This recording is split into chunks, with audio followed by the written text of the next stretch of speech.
Quando você vê alguém no mundo, você não está vendo esse alguém no mundo. Quando você vê alguém no mundo, você está colocando ali o que você precisa colocar. E o que esse outro precisa fazer é só não contradizer o que você está colocando ali. Esse é o trabalho desse outro.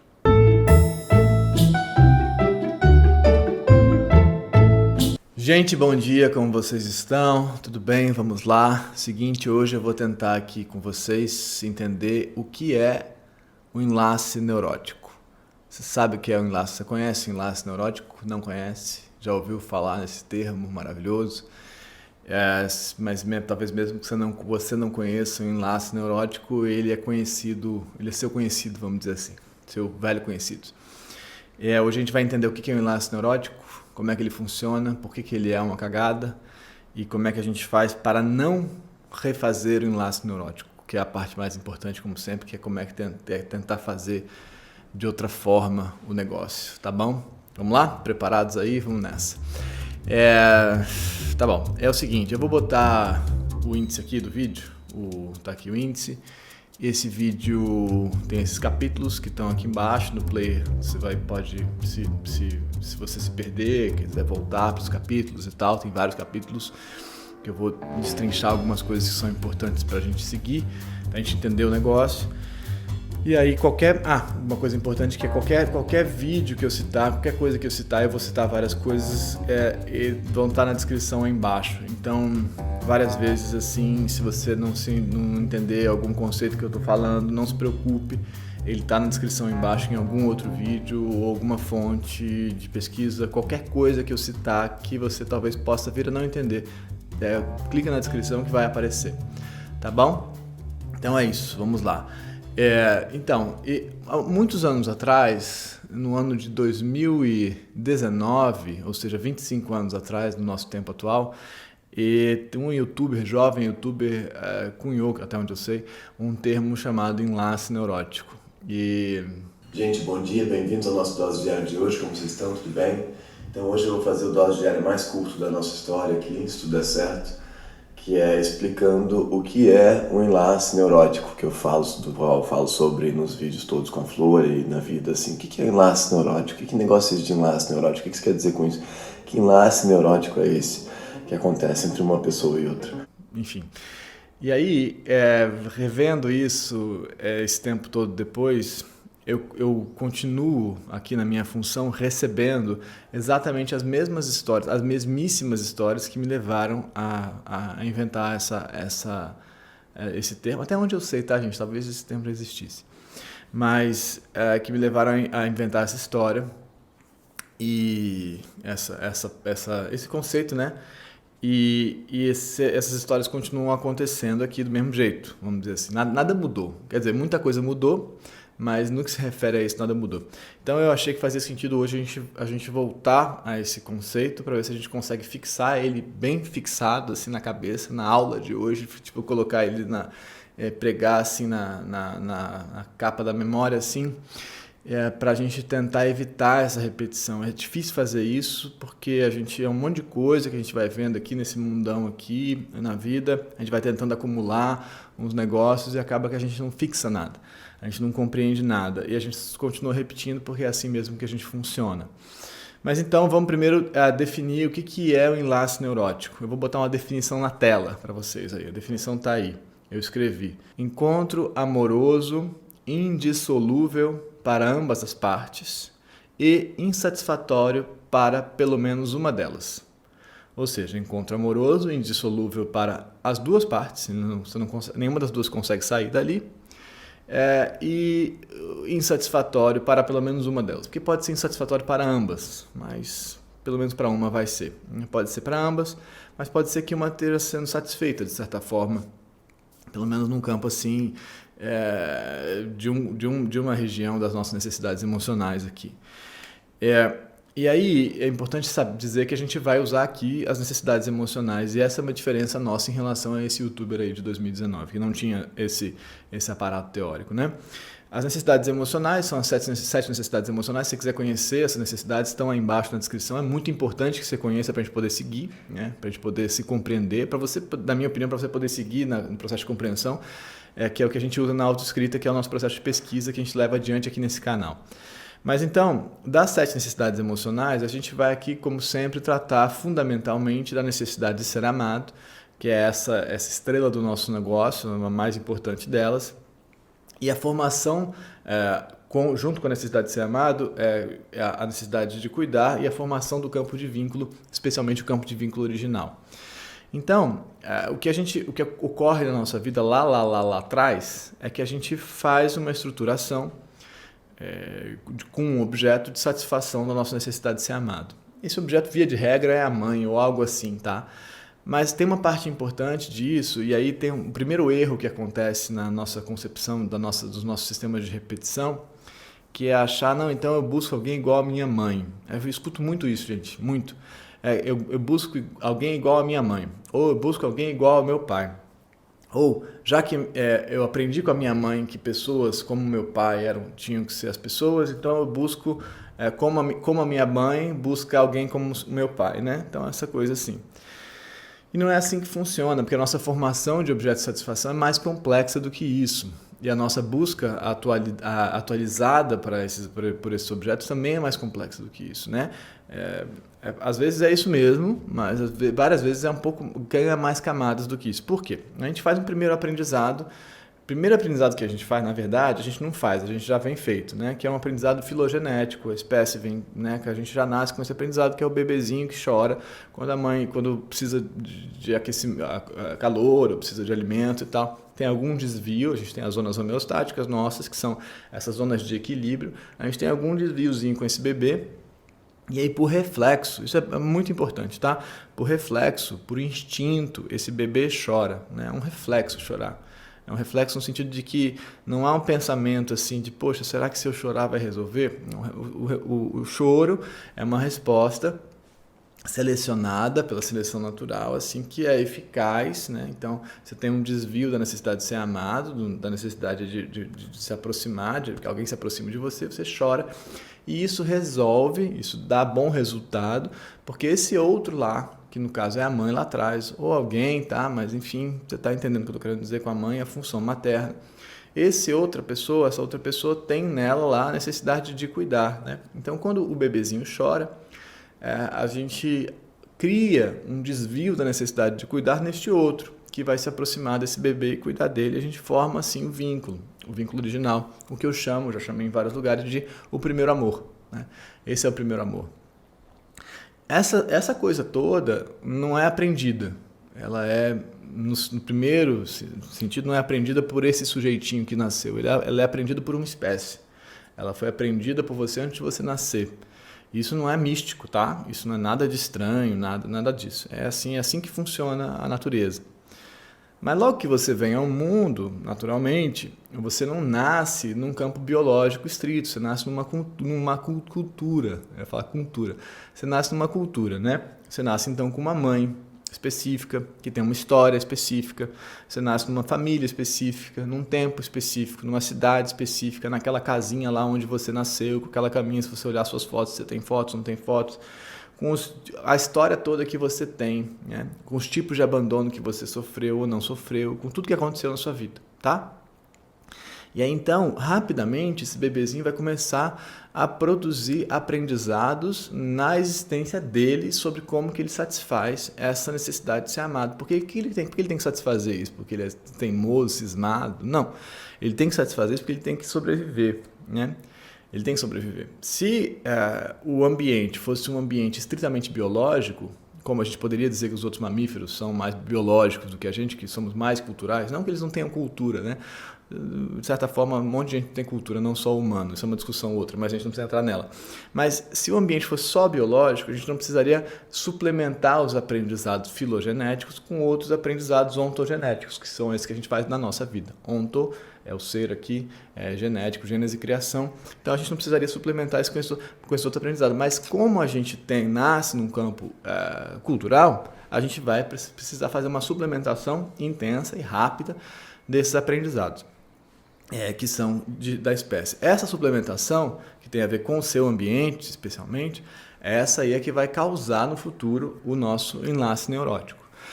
Mas não vai causar assim, simplesmente, tá? Tipo, vou buscar alguém igual a minha mãe. Então tá. Então, mas vamos entender, né? Você construiu lá esse aprendizado começa a construir um aprendizado. Não, se eu faço assim, minha mãe faz assado, se eu faço assado, minha mãe faz assim, se eu choro, ela vem, se eu choro muito, ela não vem mais, se eu dou chilique, jogo as coisas no chão, ela grita, se de repente, o que acontece? Ela chora, ela sai correndo, ela some, durante o dia ela some, não vem mais, eu chamo, ela não está aqui, então de dia acontece uma coisa estranha, talvez tenha a ver com aquilo que eu fiz de manhã, com aquele negócio que eu falei, o que eu não falei, e a gente vai começando a construir uma série de hipóteses imbecis sobre por que a mamãe vem e por que a mamãe não vem.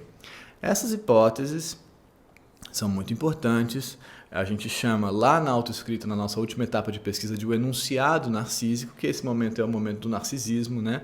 É um momento que você se percebe como centro do mundo, mas já percebe os outros objetos de uma maneira instável. Eles estão e não estão. Eles não são totalmente seus, mas você acha que o mundo é seu, mas esse pessoal vai embora e volta.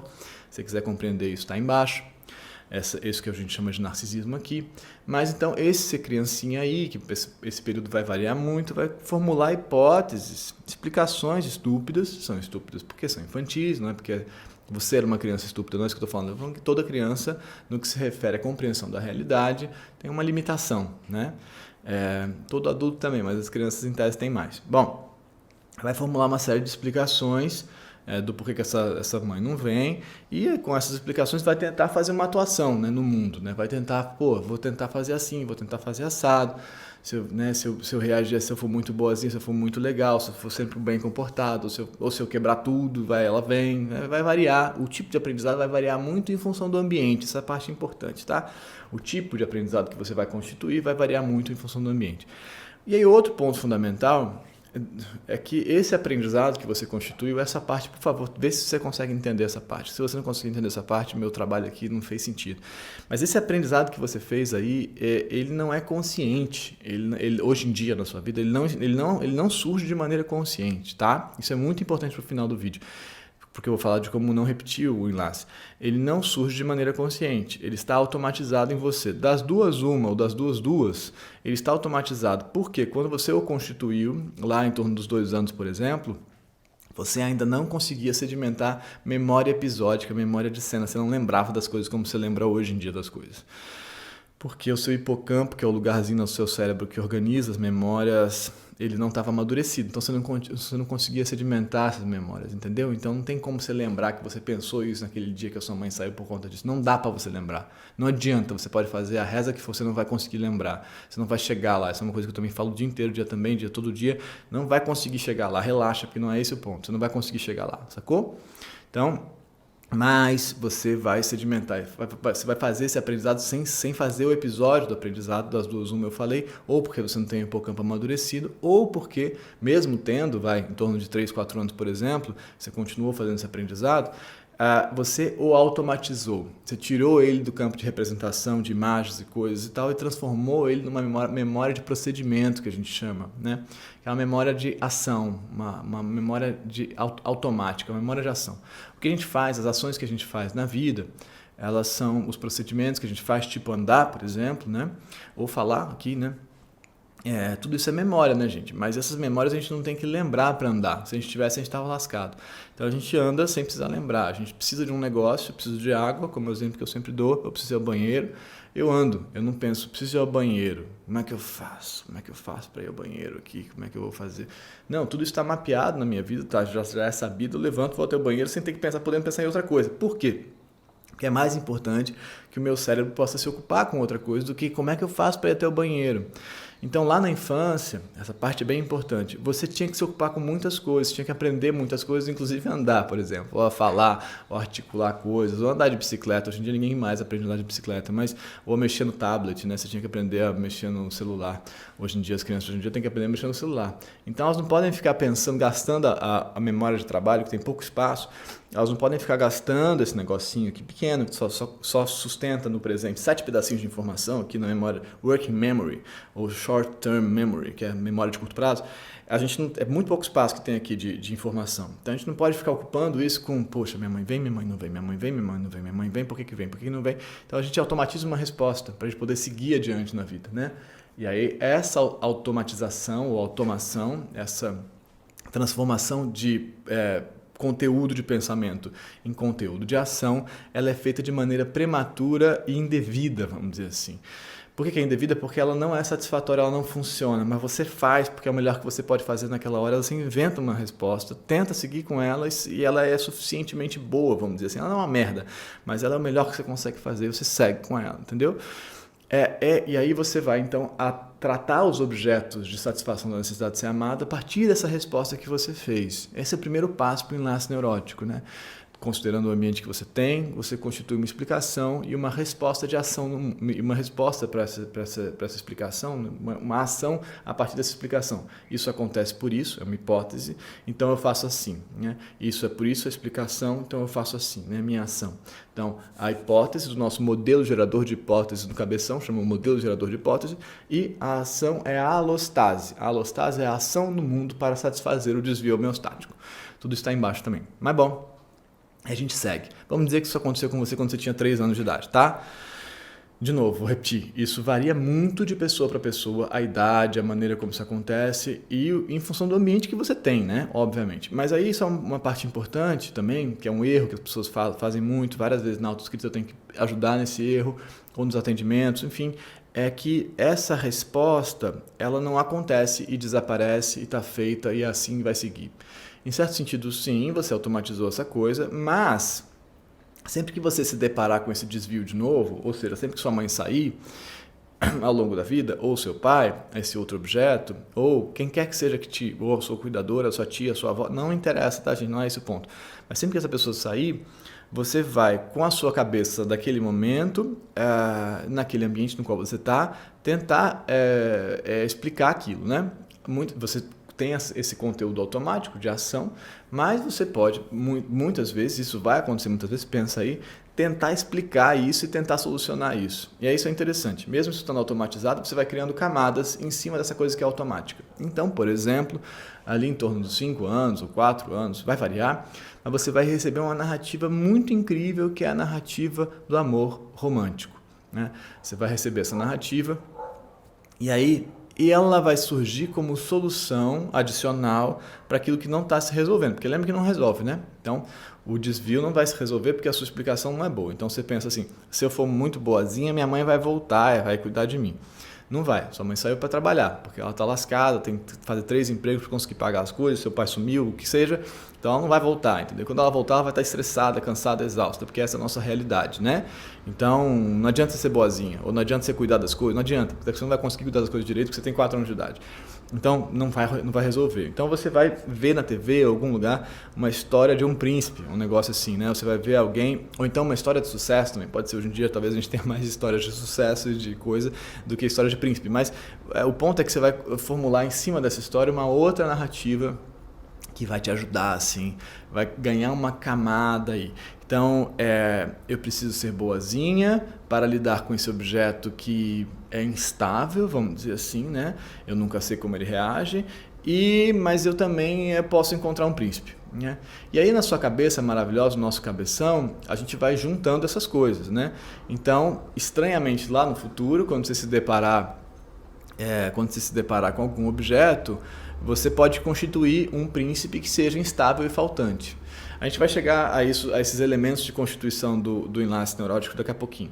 Mas essa parte é importante, né? Que mesmo automatizando, você pode ir ganhando camadas narrativas para a sua constituição de objeto, né?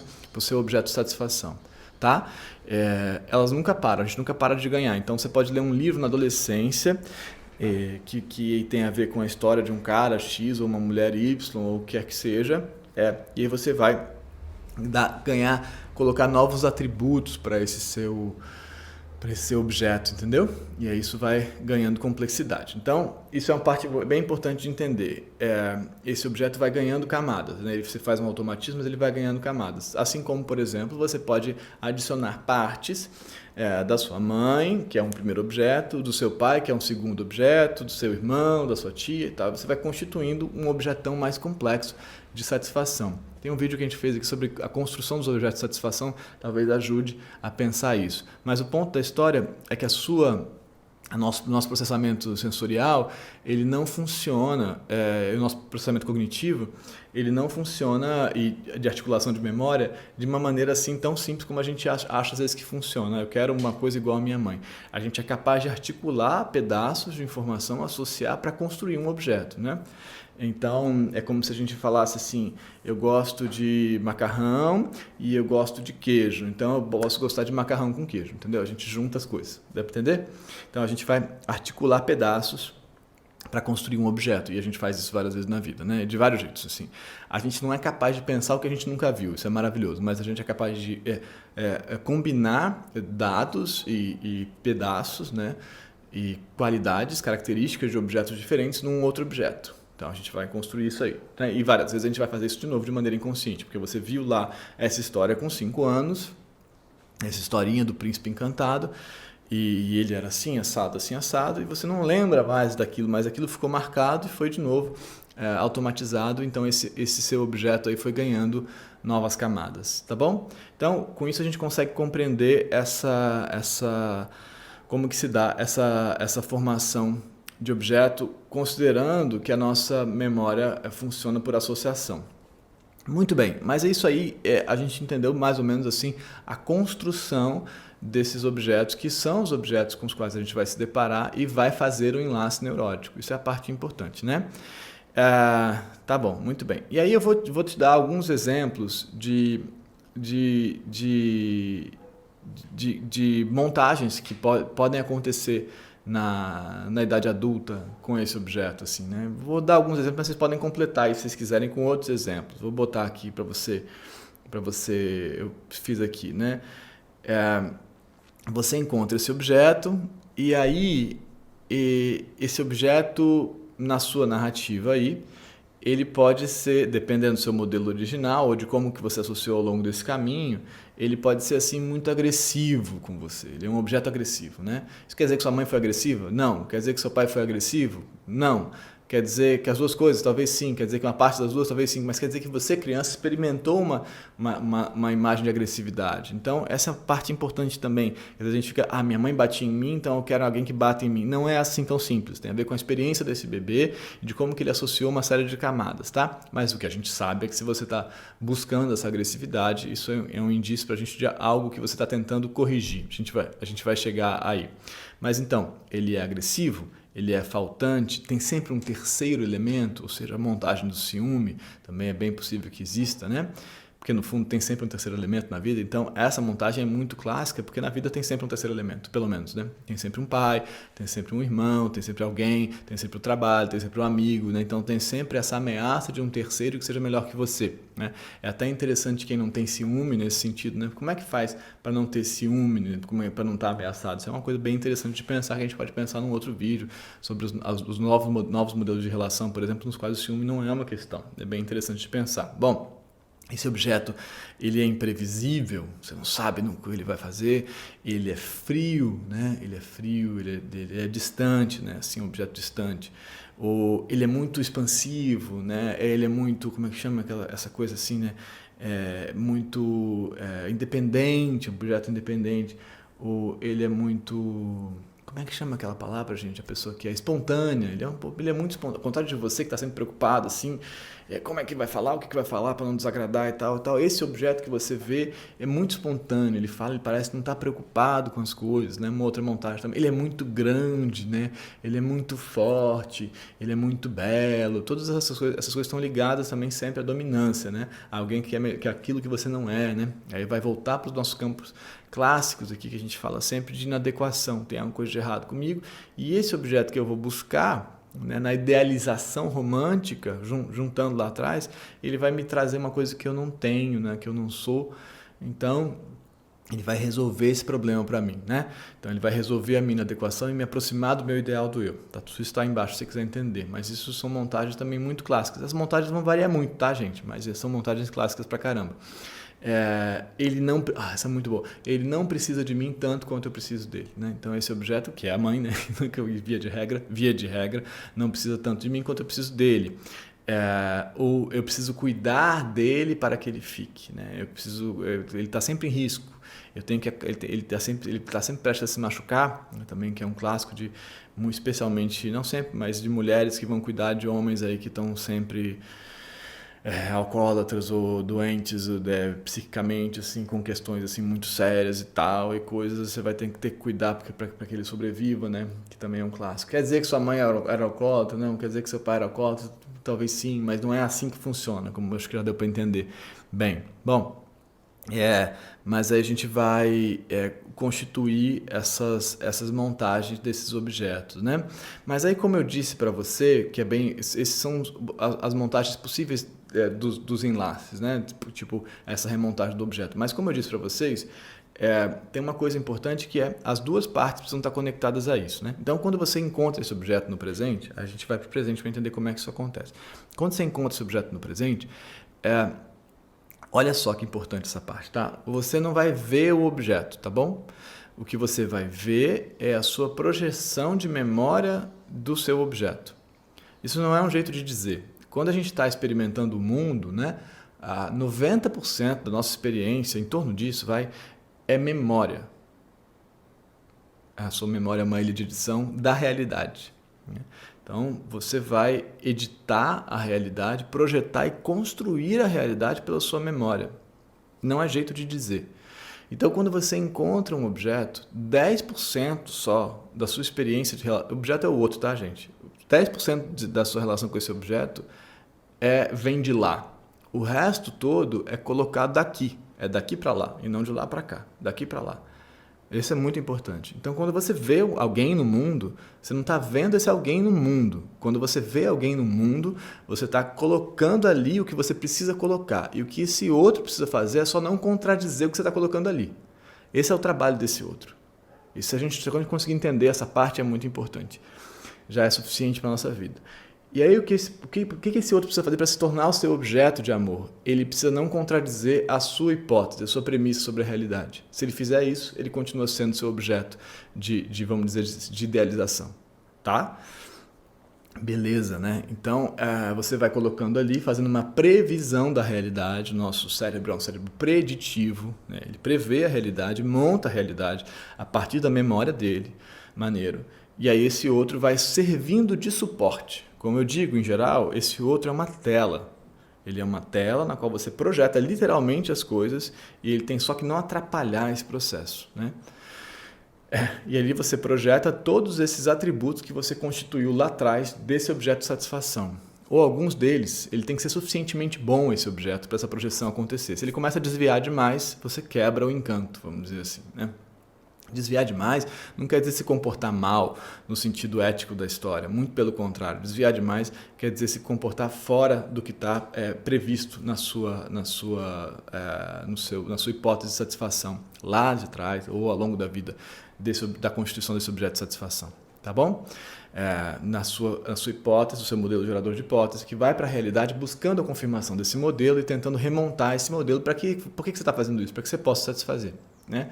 Então, é isso que você vai fazer na realidade, tá?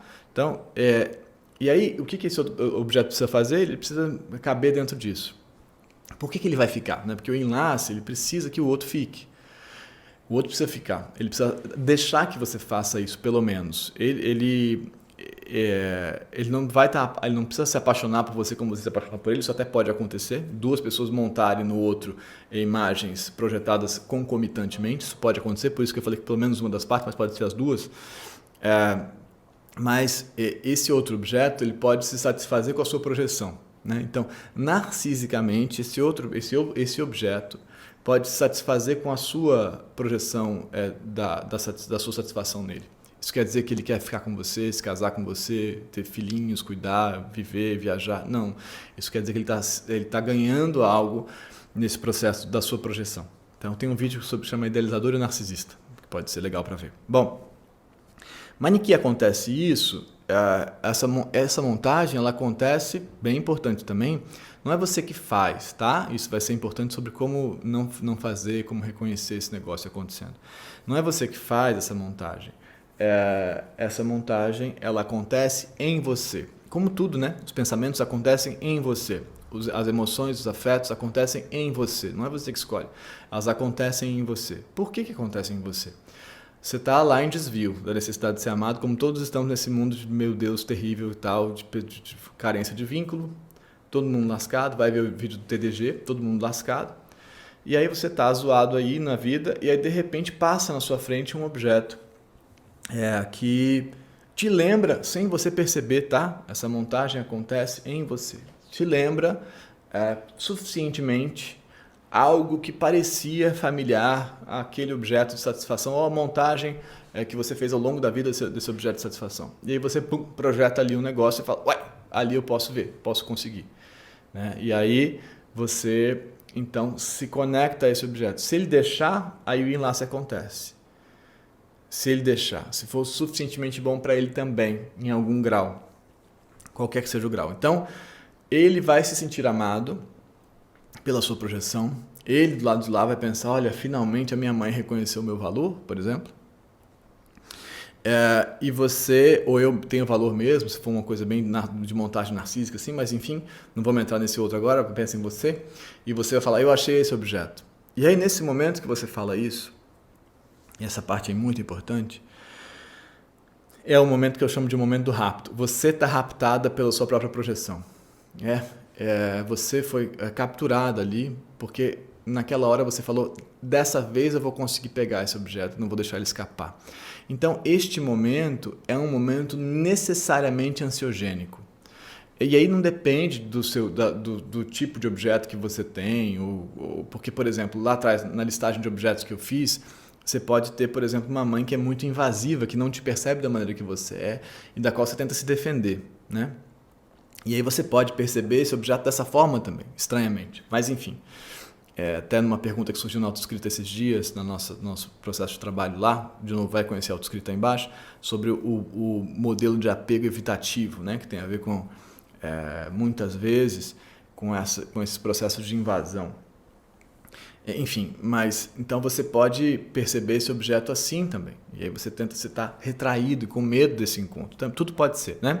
Mas nessa hora que você montou se conectou, você viu esse objeto passando aí no mundo, e é engraçado, você pode estar na night, no rolê, na boate, não sei como é que fala hoje em dia, e tem 400 pessoas lá. O seu sistemão aqui, ó, vai ver essa pessoa que te lembra esse objeto.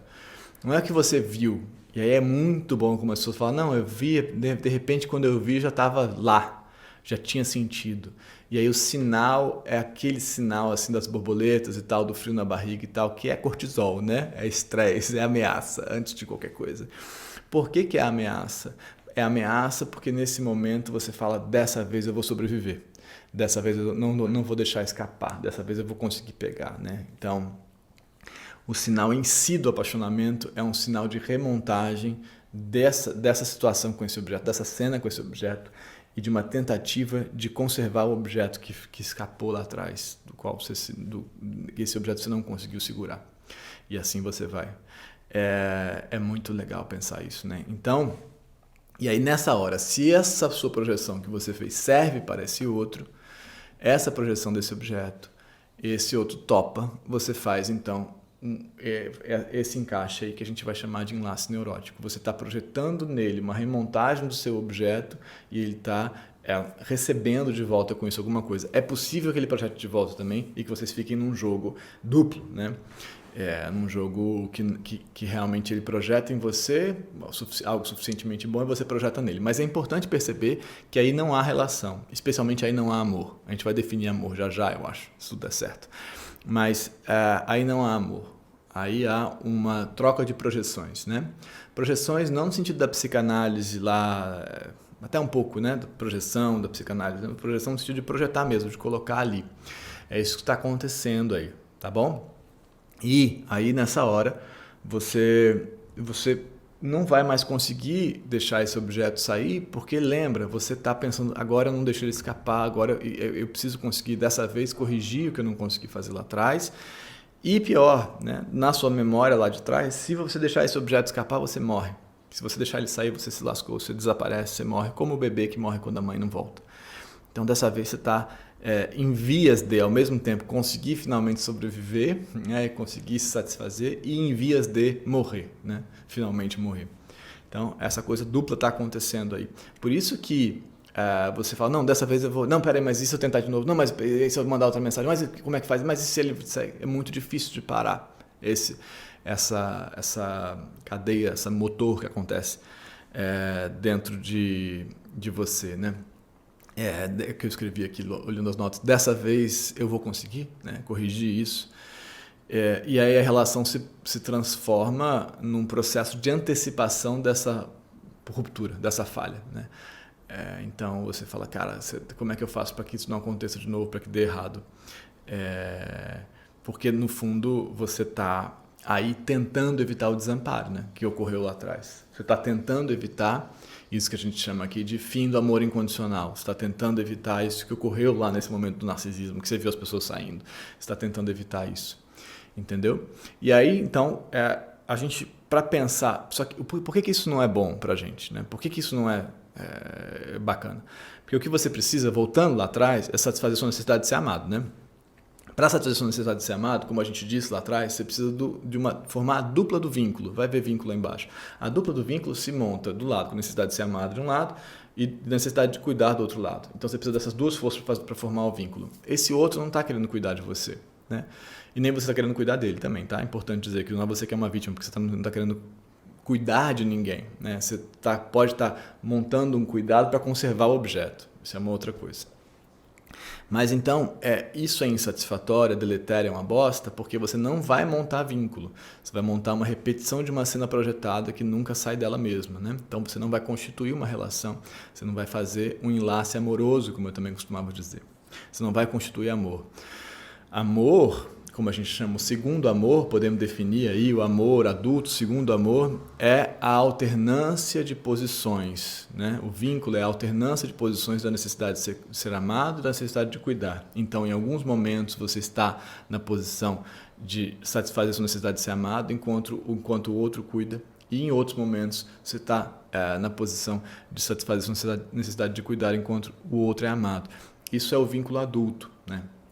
Existe uma alternância nele, mas ele só é possível se você romper esse processo de tentativa de remontagem dessa cena, entendeu? Porque na cena original que você está tentando fazer ou tentando remontar, você só recebia ou só buscava receber satisfazer sua necessidade de ser amado, né? Você não estava fazendo alternância. Então, tá entendendo assim? Então, a cena que você quer corrigir é da sua necessidade de ser amado, não é da formação de um vínculo adulto. E é muito difícil conseguir fazer isso, porque você tem que, então, considerar que você não vai mais ter aquele negócio lá. Isso tem a ver com luto narcísico, que também é um vídeo muito importante aqui do canal, tá aí embaixo. Bom, aí, então, dito isso, você consegue entender porque que não satisfaz, tá? Então, por isso que a cagada acontece. E por isso que você não consegue sair dela, e por isso que ela se monta em você mesmo, que você não perceba. Maneiro. Aí, o que você vai ter que conseguir fazer? Você tem que primeiro reconhecer o enlace neurótico acontecendo, para que você possa não entrar nele e possa construir uma outra coisa, que é um campo relacional. E aí a primeira coisa fundamental, eu falo isso, às vezes as pessoas acham que eu estou de sacanagem. A primeira coisa fundamental para conseguir é conseguir fazer parar um pouquinho essa cadeia de associação automatizada em você. Você não vai conseguir controlar o afeto, a experiência emocional, não vai conseguir ninguém, a gente não consegue fazer isso. Mas a gente consegue lidar com os sinais e tentar reconhecer, né? Então, quando a gente pesquisa bastante a gente mesmo, a gente tem alguma noção do tipo de montagem que a gente faz. É isso que a gente faz na autoescrita, a gente tem uma noção da montagem que a gente faz. Então, na hora que você sentir o primeiro sinal de ansiedade, que a gente chama de apaixonamento, que você tem que não pensar, então será que é esse, será que não é esse, será que dessa vez eu consigo e tal. Você vai pensar tudo isso, tá? Mas você pode pensar tudo isso. Mas a outra coisa que você pode pensar é, por que será que eu estou aqui neste momento com este outro fazendo essa montagem? Mesmo que você monte toda a cena romântica que você vai montar, porque você não controla, você tem que poder pensar por que será que esse outro aqui, né? E dar um passinho atrás, pelo amor de Deus, dá um passinho atrás para se observar e observar a cena. Se você está montando essa coisa desta forma, e é isso que a gente estuda aqui, se você está montando, quer dizer que você está fazendo uma remontagem disso que a gente está chamando hoje de enlace neurótico. Quer dizer que você está fazendo isso, entendeu? Isso é muito importante, né? É isso que você está fazendo. Mas será que é? Não, é isso que você está fazendo. Se você está fazendo isso, Se você está sentindo um sinal de ansiedade e montando as fantasias, é isso que você está fazendo. Então, aí, esses elementos, neste momento, desta cagada acontecendo, são os elementos de pesquisa pra gente. Então, você vai falar, bom, então o que é isso que eu estou montando? Então eu estou achando que ele vai finalmente cuidar de mim, eu estou achando que eu finalmente vou ser reconhecida, eu estou achando que finalmente eu vou ser ouvida, eu estou achando que finalmente eu vou ser olhada como eu devo, eu estou achando que finalmente alguém vai, né? Todas essas coisas que a gente pode montar, me diga aí como é que você monta, não sei, cada um monta de uma maneira. E aí, paradoxalmente, nessa hora você também está muito ameaçado, porque pode não dar certo, né? Você pode falhar de novo, mais uma vez, né? Pode falhar, pode dar merda. E aí nessa hora, então a primeira coisa é reconhecer esse rápido. Quando o apaixonamento acontece, um passo atrás e ver a montagem que você está fazendo, mentalmente, né? Então, reconhecer a emoção, pesquisar o pensamento. Como a gente faz na autoescrita também. Então, nessa hora aí, o paradoxo que a gente tem que tentar fazer, isso é bem difícil de engolir também, é assim, porque o seu reflexo vai ser tentar colocar para fora só o que você supõe toscamente que seja aquilo que seja passível de amor, né? Então, eu vou ser só o que é a parte minha que deveria ser amada, que você não sabe o que é, porque você não sabe como é que o outro ama, ou como é que o outro se interessa, ou deseja, enfim, a gente não sabe. Mas, a gente não tem como saber, né? Por definição. Bom, o outro está fazendo a montagem dele lá. Então, nessa hora aí, o que você tem que tentar fazer no primeiro encontro, no primeiro diálogo, olha, é paradoxal, é esquisito, tá? Mas é colocar para fora ou dizer as coisas que você acha que não deveria dizer. Olha, eu tenho essas inseguranças, essas questões, não sei se me bate bem aquilo ou aquilo outro, tenho dúvidas em relação àquilo, tenho medo em relação àquilo outro. O que você conseguir aí, porque nem sempre dá, eu sei que não dá, eu sei que é difícil. Mas o esforço no campo relacional, de colocar aquilo que você não colocaria, aquilo que você acha que representa a sua inadequação, tá? Porque é só assim, nessa fragilidade partilhada, que o outro vai ter alguma chance de cuidar de você. Então, se a gente começa a relação de uma série de montagens falsas, a chance é que aquilo vá dar ruim depois, porque a gente vai falar, uma hora ele vai descobrir isso aí. A gente vai estar, então, o tempo inteiro no campo relacional ameaçado de ser descoberto, né? Que é o que acontece. Estava vendo esses dias Aladdin com meu filho, e o Aladdin, que é o filme, né? Que é com pessoas, e supostamente. E aí, lá no dado momento, ela meio que descobre que ele é o Aladdin, Príncipe Ali é o Aladdin, e ele fala, não, na verdade eu sou o Príncipe Ali. E aí o gênio fala, cara, você vai por esse caminho para ele? E aí ele fala, não, tá tudo certo, uma hora eu falo e tal. Mas a partir daquela hora, ele fez a falha dele ali, porque tem a ver com o que ele acha que é errado dele, né? Não é da adequação dele, né? Ele supõe que a pobreza dele seja realmente um problema.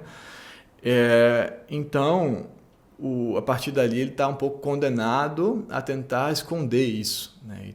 E vai estar ameaçado pela revelação dessa verdade sobre ele. Então, é isso que a gente não deve fazer. Aí, mas Manu, porra, no mundo de hoje, você é muito ingênuo, o outro vai embora. Vai embora, o outro vai embora. Tudo bem o outro ir embora, não tem problema o outro ir embora, né?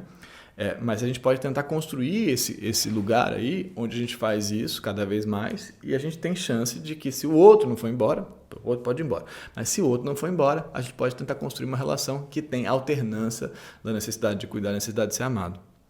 Só que só é possível fazer isso, testar isso, se você tem alguma satisfação dos seus campos de vínculo, não só no amor romântico, né? Se você depende estritamente do amor romântico para conseguir satisfazer sua necessidade de ser amado, você está lascado, né? Necessidade de ser amado não se satisfaz só no amor romântico, enfim, como eu estou dizendo hoje, não se satisfaz no amor romântico nesse sentido que está posto, mas não só no campo relacional amoroso, se satisfaz em vários campos de conexão e de criação de vínculo. Então você precisa ter segurança dos seus campos de vínculo em algum nível para poder testar outros campos de vínculo e construir outros campos de vínculo, senão não é vínculo, senão é remontagem de uma cena e de ameaça, né? Eu vou dizer isso aqui, que eu acho que é o que eu tenho que dizer, toscamente, porque você não sabe, a gente nunca sabe. E aí a gente vai torcer para que o outro não perceba a verdade. Essa é a tônica da relação, né? Meu Deus do céu, será que se eu disser o que eu sei sobre mim, o que eu penso sobre mim de verdade, ele vai embora, né? Ele vai, com certeza. Então eu vou tentar esconder aqui o máximo que eu puder. E é engraçado isso, né? Porque, via de regra, atendendo as pessoas, é uma pergunta meio bordão. Mas eu falo, mas por que você não fala isso para essa pessoa? por que você não fala isso? Mas isso? É isso que você tem que falar, né? Porque é isso que você acha que é o que deveria ser calado, né? Escondido, tapado, tamponado, sei lá. É isso aí, exatamente isso aí que você tem que conseguir partilhar para que você constitua uma relação de amor, né? De cuidado, que é aquilo que você talvez não tenha tido experiência, a impressão de ter tido lá atrás. E assim você vai refazer o enlace neurótico de novo, nessa ameaça dessa projeção remontada. Bom, eu tenho muitos elementos desse vídeo, espero que tenha dado para entender. Eu queria falar uma coisa para vocês séria. Se vocês acham que o trabalho aqui desse canal faz sentido, vocês acham que é legal esse negócio aqui, eu peço a vocês que curtam esse vídeo, tem que fazer isso para a máquina reconhecer que funciona. Então, curtam esse vídeo, comentem esse vídeo, até porque os comentários são muito legais, tá? Então, os comentários são muito legais mesmo. Então, várias vezes, os comentários são mais interessantes do que as coisas que eu estou falando. Às vezes não, mas várias vezes sim. Então, comentem, leiam os comentários, ativem o inferno das notificações. Eu sei que é uma bosta, mas o YouTube mudou o modo de distribuição. Então, ou você faz um vídeo sobre, sei lá o que, alguma coisa esteja bombando, e vou tentar não falar do Bolsonaro, mas enfim, para, sei lá, dar certo. Então, as notificações ajudam. E se você acha que esse vídeo, muito embora seja enorme, pode ajudar alguém, manda ele para alguém, talvez, vai que ele ajuda. E, mais uma coisa, esse canal não tem, não sei se você notou, mas esse canal não tem publicidade. Eu não coloco publicidade, eu acho uma bosta publicidade, eu não gosto, eu acho absurdo, na verdade, que isso interrompa o nosso diálogo. Então não tem. Esse canal ele se sustenta com os níveis de membro, você vira membro do canal, que é assim que ele se mantém. Tem 2 níveis, um é ser membro do canal, que é só para ajudar o canal, e o outro é ser membro autoescrita, e essa é a parte mais importante.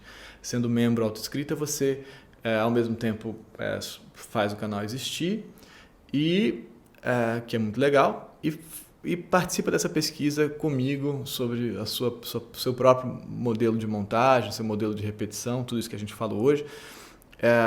Então você vira membro autoescrita, para participar da autoescrita. É o segundo módulo, né? Só para ajudar é membro do canal. Membro autoescrita é para participar desse processo. A gente tem esses vídeos todos, né? Tem uma playlist das práticas da autoescrita, que é essa prática de pesquisa de si mesmo, que está embaixo, está sempre aberto, né? É um curso permanente. E tem as lives comigo de discussão, nas quais eu te ajudo a fazer a pesquisa, né? Eu oriento a sua pesquisa. Que é assim, isso que a gente falou. Então, essas etapas, se você quiser fazer, eu acho legal. Agradeço muito se você quiser fazer todas essas tarefas que eu estou te dando. Mas é muito legal porque para a gente reconhecer essas montagens, a gente tem realmente que estudar, né? E aí você não vai... minha mãe era assim, então eu sou assim. Não, você vai ver a montagem acontecendo e daí você vai inferir, então, e é assim que eu monto o meu objeto, é assim que eu monto a minha cena, é assim que eu faço o meu enlace neurótico. E aí você vai entender a profecia autorrealizadora que você está constituindo na vida. Porque, muito estranhamente, como a gente fala na inferência ativa, né, nesse modelo de previsão que a gente faz da realidade, quando a gente vê um objeto suficientemente bom, a gente começa a atuar nele para que ele confirme a nossa previsão. E ele, então, aceita esses inputs que a gente está dando para ele. Às vezes não, às vezes ele quebra e sai. Mas ele aceita. Então você produz, por isso que é a cocriação da realidade. Então você passa também a produzir uma realidade que confirme aquilo que você quer. Não é porque você quer sofrer, mas é porque você só conhece esse modo, né? Então, a tal da profecia autorrealizadora funciona assim. E aí você cria uma relação tensionada, tentando esconder aquilo que você acha que não pode ser revelado. Você tenta confirmar esse objeto que vai embora, não vai e tal, tensiona, cobre e tal, e ele reage mal, e a gente vai remontando a cena. Então, muito rapidamente, você encontra um objeto suficientemente bom para você projetar e você reatua o seu roteiro, né? Você faz de novo o seu roteiro de sofrimento que já está escrito. Esse roteiro está escrito desde lá de trás, mesmo que você não conheça, e você está remontando ele sem perceber que você, no final das contas, está construindo o roteiro, está refazendo essa cena, e o outro só está topando fazer esse papel para você, né? Servindo de modelo para sua montagem. Tá bom? Me diz aí se deu para entender esse monte de coisa que eu falei. Espero ter ajudado e a gente continua no próximo Salva Vidas, tá bom? Tchau, gente. Obrigado. Até já.